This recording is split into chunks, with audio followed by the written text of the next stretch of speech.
Now, Carl Paladino, Evan Siegfried, and Vince Coglianese. Vince, let me start with you. I guess we kind of knew Dr. Carson was going to get this job, but they made it official. And, of course, we heard the instant rumblings from the left about his qualifications and other things. Yeah, instantly. And it's kind of amazing. If it was coming from the left, actually, if a Democrat had appointed Ben Carson to lead housing and urban development, I think we'd be hearing celebrations across the editorial pages of the various newspapers across this country. Mostly because Ben Carson has the rags to riches story that's often associated with Democratic identity politics, which is he's a black American who started off in government-assisted housing, and through the strength of his own convictions and his hard work, he was able to rise up out of poverty and become a success. And he clearly knows what it's like to live in government-assisted housing.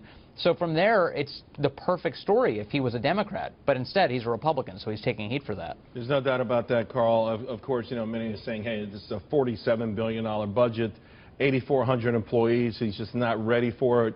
But the guy who's in charge of it now, I'm not. What made him qualified? In fact, you know, you can argue whatever made Senator-elect Senator Barack Obama qualify for president in 2008. Well, they made Andrew Cuomo HUD secretary at one time, and that was reaching out pretty far for a guy who had no experience doing anything. In this case, you've got a very intelligent man, a man that's been there. He engages people.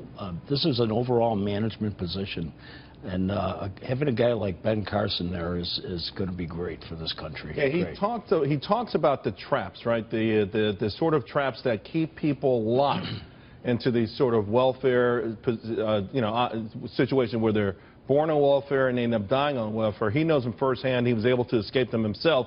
Now, you do have some criticism on the right, Evan, not about Ben Carson, but about HUD itself. You know, remember there wasn't long ago when conservatives said, hey, we should get rid of HUD, we should get rid of the Department of Education. A lot of these federal departments people felt we should have gotten rid of. Do you think that's still the case?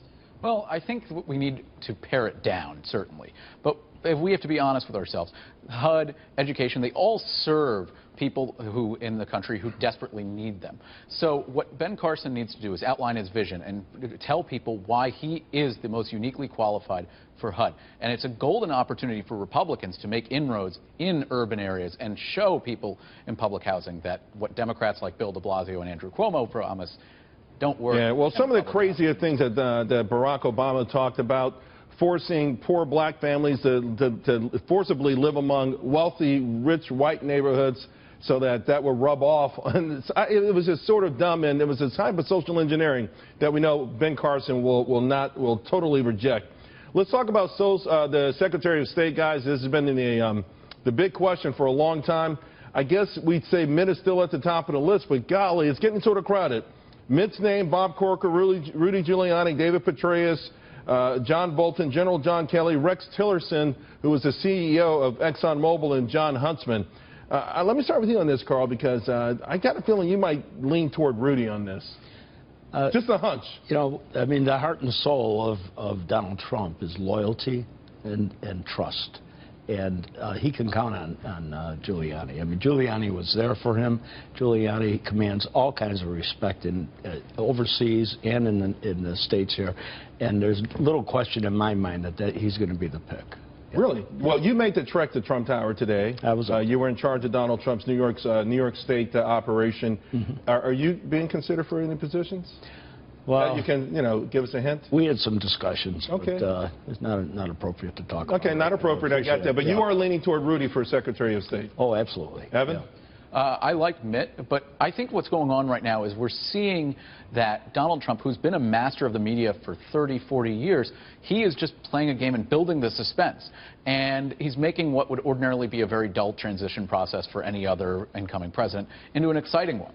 We're also seeing him play into the expectations game with how he's being portrayed, because the media now is saying, oh, he's unhinged, he's unpredictable, and that allows him to go out and do further foreign policy. I think he's actually made his Secretary of State pick, and that is somebody who shares his vision and believes that the call he made to Taiwan was good. I think it would probably end up being Mitt Romney or John Kelly, although Kelly's under Homeland Security consideration. You know, Vince, the media also thinks that, to Evan's point, that it's a game, but in a more divisive, derogatory way. They say this whole process is like The Bachelor or some form of The Apprentice. It's sort of belittling the practice, but again, we've got a slate of very talented people here, all with certain qualifications. I think that's what you want. I think you want this sort of across-the-board vetting.